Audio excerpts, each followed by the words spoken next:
সকাল থেকে বেশ মেঘলা ছিল, কিন্তু এখন ঝলমলে রোদ্দুর। ইনফ্যাক্ট এতটাই রোদ্দুর যে আমি তাকাতেই পাচ্ছি না।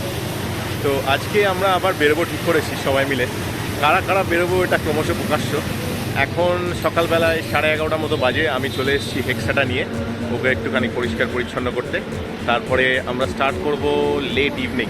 তখন স্টার্ট করব, কতজন মিলে স্টার্ট করব সেগুলো সব দেখাচ্ছি। সাদা ফোমে ঢেকে গেছে হেক্সা। ঘুরতে বেড়াতে গেলে যেমন আমাদেরও একটু সাজুগুজু করতে ইচ্ছে করে, তেমনি গাড়িদেরও সেটাই ইচ্ছে করে মনে হয়। তাই জন্যে একটু পরিষ্কার পরিচ্ছন্ন না করে নিয়ে বেরোলে ঠিক মনটা ভালো লাগে না।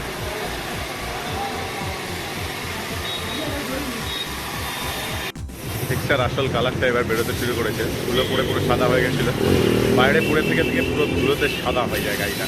তারপর যখন ধোয়া হয় ওর আসল কালারটা বেরোয়। হেক্সার এখন 8th ইয়ার, তো এবছর 80,000 ক্রস করে যাবে। ইনফ্যাক্ট এই ট্রিপটাতেই 80,000 কিলোমিটার ক্রস করে যাবে। তো তোমাদের দেখাবো কেমন পারফরমেন্স দেয় হেক্সা।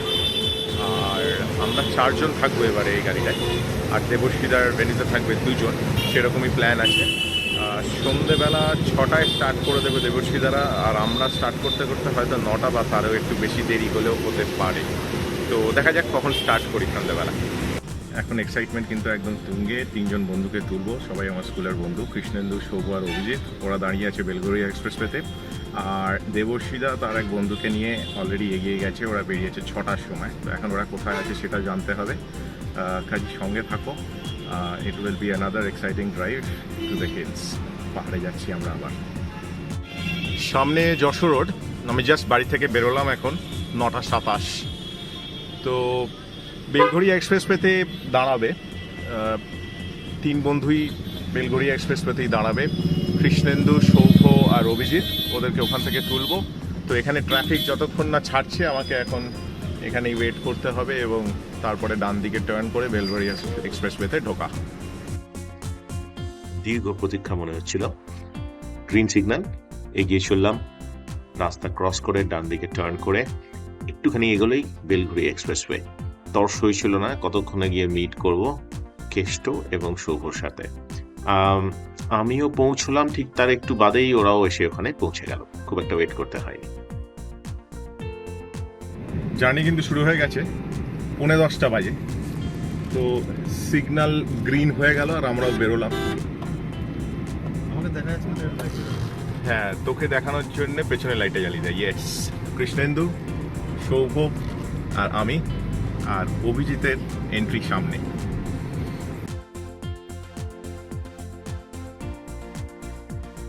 এখানেই ওয়েট করার কথা অভিজিতের। ওই যে দেখা যাচ্ছে ও চলে এসছে। এটা হচ্ছে দুর্গানগর। তো এখান থেকেই ওকে পিক আপ করলাম আমরা। হ্যাঁ, শুরু। তো অভিজিৎও আমাদের সাথে জয়েন করলো। এই অন্ধকারে অভিজিৎকে বোধহয় দেখা যাচ্ছে না। মানে ওটা আমিও হতে পারি। এই হচ্ছে টিম আমাদের 4 জনের। শুরু করার পর মাঝখানে আর কোথাও স্টপের কোনো প্ল্যান ছিল না। আমরা সোজা গিয়ে দাঁড়াবো পাপুদা ধাবা, আর ইউজুয়াল রুট যেটা এখন সেটাই আমরা নিলাম। রাস্তা একদম ঠিকঠাক ছিল। তো কাপামাওর হয়ে বড় জাগুলি, সেখান থেকে যশোর রোড।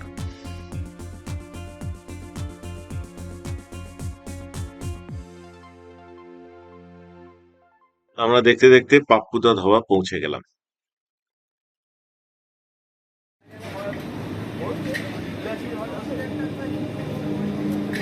তো আমরা চলে এসেছি এখন পাপ্পুদা ধাবাতে। এখন বাজে 1:30। মোটামুটি ধরো 3.5 ঘন্টা লাগলো। 10টায় বেরিয়েছি, 1:30টায় ঢুকলাম পাপ্পুদা ধাবা। এইবার এখানে একটু চা বিরতি, তারপর আবার এগোবো।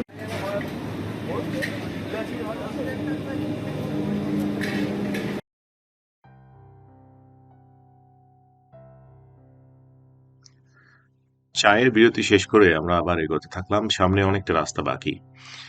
এরপর মালদা, ফারাক্কা, ডালখোলা এইসব পেরিয়ে আমাদের প্ল্যান্ড ব্রেক নেওয়ার জায়গা ছিল বেঙ্গলি ধাবা। এটা ঠিক ইসলামপুর বাইপাসটা ক্রস করেই। তো সেই উদ্দেশ্যেই আমরা এগিয়ে চললাম। ভোরের আলো কিন্তু তখন ফুটে গেছিল। ঘড়িতে বাজে সকাল 4:45, আর আমরা জাস্ট এসে পৌঁছলাম বোতলবাড়ির ক্রসিংটায়। বোতলবাড়ির ক্রসিংটা কিন্তু এই কলকাতা শিলিগুড়ি ড্রাইভের একটা খুব ইম্পর্ট্যান্ট ল্যান্ডমার্ক ছিল।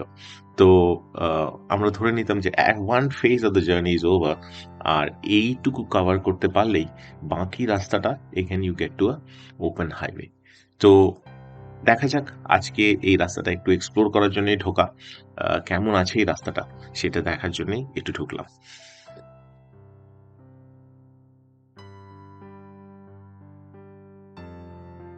ভোরবেলা তখনও কিন্তু মানুষের ঘুম ভেঙেছে বলে মনে হলো না। দু একটা বাইক মাঝে মধ্যে ক্রস করছিল, একটা দুটো গাড়িও ছিল, কিন্তু পুরো রাস্তাটাই কিন্তু ফাঁকা।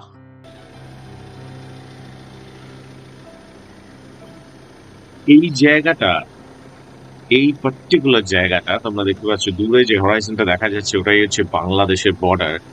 আর ম্যাপে এই জায়গাটাই দেখলাম is the closest point two Bangladesh border, যে ইন্টারন্যাশনাল বর্ডার লাইন ম্যাপে দেখাচ্ছিল। কাছে যেটা দেখছো এখন, সেটা কিন্তু বৃষ্টি নয়। আহ, এতটাই ময়েশ্চার ছিল এয়ারে যে কাছে কন্টিনিউয়াস এই ওয়াটার ড্রপলেটস গুলো ফর্ম করছিল। আর রাস্তা কিন্তু দেখতে পাচ্ছ পুরো শুকনো, আর খুব সুন্দর রাস্তাটা। রাস্তাটা অনেক ইমপ্রুভ করে গেছে। আমি তো মাঝে মাঝে ভাবছিলাম এই রুটটাই কি সেই বোতলবাড়ি রুট, নাকি ওটা অন্য রাস্তায় চলে এলাম। যাই হোক, যখন আমরা এক্সিটটায় গিয়ে পৌঁছালাম, তখন বুঝলাম যে না, এইটাই কিন্তু সেই পুরনো রাস্তা। তো খুব ভালো লাগলো এই রাস্তাটা দিয়ে এসে অনেকদিন বাদে। তোমরাও কিন্তু একটু এক্সপ্লোর করতে ইচ্ছে করলে এই রাস্তা দিয়ে চলে আসতে পারো। দেখতে পাচ্ছ কিরকম সুন্দর স্মুথ রাস্তা। যদি সকালবেলা ঢোকো, এরকম একটা ভোরবেলা 5টা নাগাদ, 5টার মধ্যে যদি ঢুকে পড়ো, যদি নাইট ড্রাইভ করো অবভিয়াসলি, তাই সেটা সম্ভব, তাহলে কিন্তু এই রাস্তাটা নিতেই পারো। এই রাস্তাটা নেয়ার ফলে একটা অ্যাডভান্টেজ যেটা আমরা পেয়ে গেছিলাম সেটা হচ্ছে, এই ডালখোলা পেরোনোর পর, ঠিক ডালখোলা থেকে কিষানগঞ্জ অব্দি যে স্প্যান অফ দ্য হাইওয়ে, সেটার আপার সারফেসটা কিন্তু একদম বাজে। মানে দ্য শিলিগুড়ি লেন মানে has always been very bad. তো রিসেন্টলি কিছু কাজকর্ম হয়েছে এবং তার ফলে হয়তো ইমপ্রুভ করেছিল, বাট আই স্টিল থিঙ্ক ওই ওই জায়গাটা you cannot cross at the intended speed. মানে একটু স্লো ডাউন হবেই হবে। তো আমরা এই বোতলবাড়ি রুটটা নিয়ে আজকে তো খুব চমকে গেলাম। দারুণ কন্ডিশন রাস্তাটা। This is as of May 2025 আমি বলছি। তো তোমরা কিন্তু একবার নিতেই পারো, এবং যেহেতু রাস্তাটা এখন ইউসেজটা কমে গেছে, তো আমার মনে হয় কন্ডিশনটা চট করে খারাপ হবে না। তো ডেফিনেটলি ওয়ার্থ দ্য ট্রাই। তারপর এখান থেকে বেঙ্গলি ধাবা ওয়াজ আ ব্রিজ। আমরা আমাদের চিরাচরিত স্টপ বাঙালি ধাবায় পৌঁছলাম ইসলামপুর বাইপাস ক্রস করে। তো এখন 6:20 মতো বাজে। সবাই এখন একটু ফ্রেশ হবে।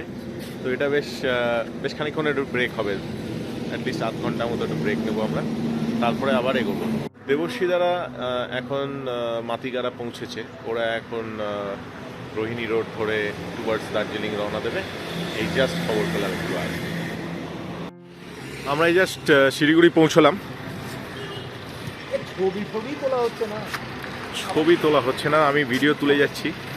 তো ছবির প্রতি একটু ইনজাস্টিস হয়ে যাচ্ছে। দেখা যাক, এবার ছবি তুলতে হবে। পাহাড়ে চলে এসেছি, পাহাড়ের খুব কাছাকাছি চলে এসেছি। তো এখন 8টা বাজে। আমরা যাচ্ছি একটু কচুরির খোঁজে। যদি কচুরি পাওয়া যায়, কচুরি খাওয়া হবে, খেয়ে তারপরে আবার পাহাড়ে ওঠা হবে। দেবশ্রী যারা মোটামুটি পাহাড়ে উঠে গেছে, আর কিছুক্ষণের মধ্যে বোধহয় হোমস্টেতেও পৌঁছে যাবে। দেখা যাক কখন দেখা হয় ওদের সাথে। তো আলটিমেটলি কচুরি পাওয়া গেল। কচুরি নাকি পরোটা, এগুলো বেসিক্যালি ছাঁকা তেলের পরোটা আমার যতদূর মনে হয়, সে অর্থে কচুরি নয়। তো এটাই খাবে জনগণ, এটাই ডিসাইড করেছে যে এটাই খাওয়া হবে সকালবেলা ব্রেকফাস্টে।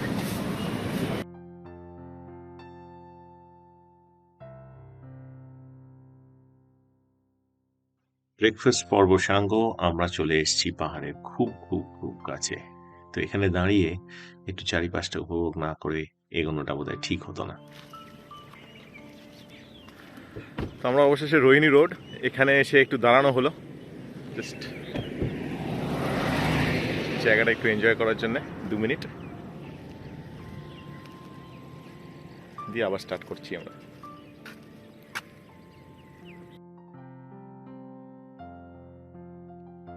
আর্লি মর্নিং ভাইব নিতে নিতে একটা অদ্ভুত পজিটিভ ফিলিং নিয়ে আমরা এগিয়ে চললাম এই সুভাষ কিসিং মার্গ দিয়ে। সামনেই পড়বে রোহিণী টি গার্ডেন, আর তারপরেই আমরা চলে যাব পাহাড়ের একদম কোলের ভেতর।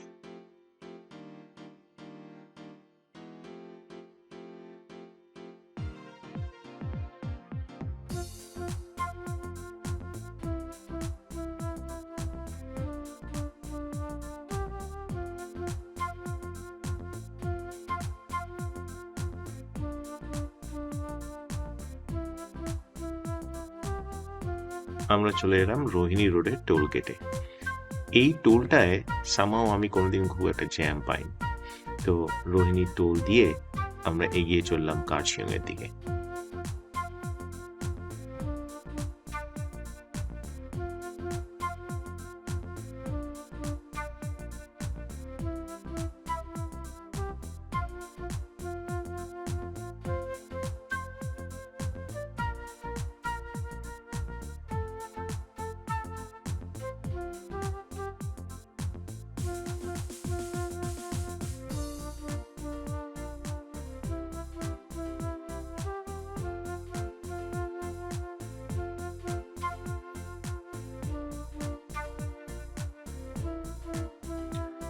খুব হালকা একটা বৃষ্টি হচ্ছিল, সেইটা এনজয় করতে করতেই আমরা পৌঁছে গেলাম কার্শিয়ং। সামনে কার্শিয়ং শহরটা দেখা যাচ্ছে। একটু মেঘলা দিন হলেও ভালোই লাইট ছিল এবং বেশ ম্যাজিক্যাল একটা অ্যাটমসফিয়ার ছিল চারিদিকে। আমরা এগিয়ে চললাম।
কার্শিয়ং অব্দি ট্রাফিক কিন্তু বেশ হালকাই ছিল।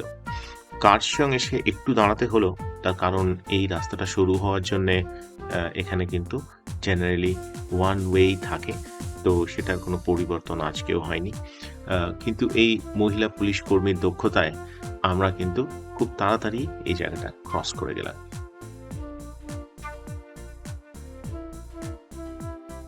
কার্শিয়ং পেছনে ফেলে আমরা চলে এলাম তুং। তুং এসে বুঝলাম যে গাড়ির দীর্ঘ লাইন সেই দার্জিলিং অব্দি। সেটা বুঝতে একটু সময় লাগলেও সময় পেরিয়ে যাচ্ছিল খুব তাড়াতাড়ি।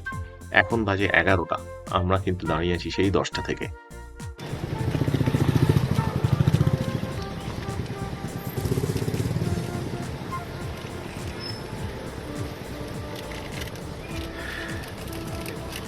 এই জ্যামটা মোটামুটি আমরা ঘন্টাখানেক অলরেডি আটকে আছি।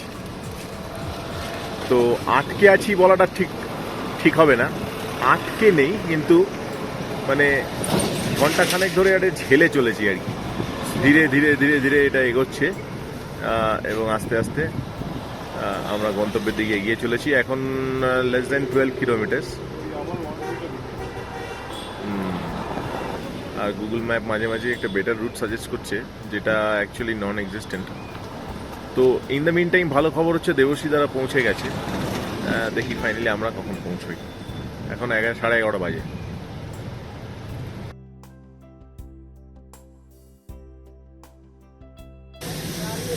তুম যখন আমরা ক্রস করেছি তখন বেজেছিল ঘড়িতে 10টা। এখন বাজে 11:30। আমরা জাস্ট দার্জিলিং ক্রস করছি, দার্জিলিং স্টেশন ক্রস করছি। দার্জিলিং ডিস্ট্রিক্ট ম্যাজিস্ট্রেট অফিস যখন আমরা ক্রস করলাম তখন কিন্তু বাজে 12:15। প্রায় 2.25 ঘন্টা সময় লাগলো আমাদের। ফাইনালি আমরা পৌঁছে গেছি। এখন বাজে হচ্ছে 12:15। প্রচণ্ড জ্যাম ছিল দার্জিলিংয়ে। তো সেই জ্যাম ঠেলে আমরা 12:15 নাগাদ লেবং কার্ট রোডে আমাদের হোমস্টেতে এসে পৌঁছলাম। ম্যাগনোলিয়া ইন বোধহয় হোমস্টের নাম। এইটা হচ্ছে ভিউ, যে রাস্তাটায় আমাদের গাড়িটা পার্কিং। আর আমাদের হোমস্টেটা হচ্ছে এই ওপরে ব্লু বিল্ডিংটা, আর এই গাড়িগুলো সব এখানে পার্ক।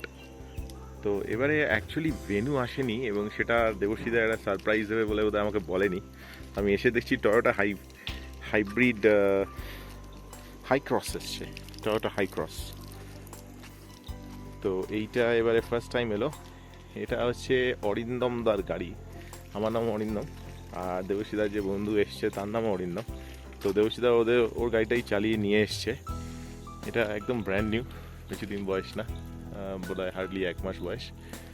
আর এই যে আমার হেক্সা এখানে দাঁড়িয়ে আছে।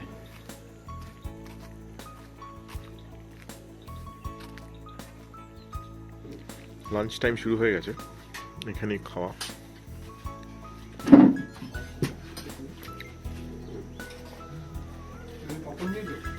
আর এটা হচ্ছে বাইরের ভিউ। আমাদের গাড়িগুলো আপাতত ভিউটা একটু গার্ড আছে, এদিক থেকে দেখা যাবে হয়তো।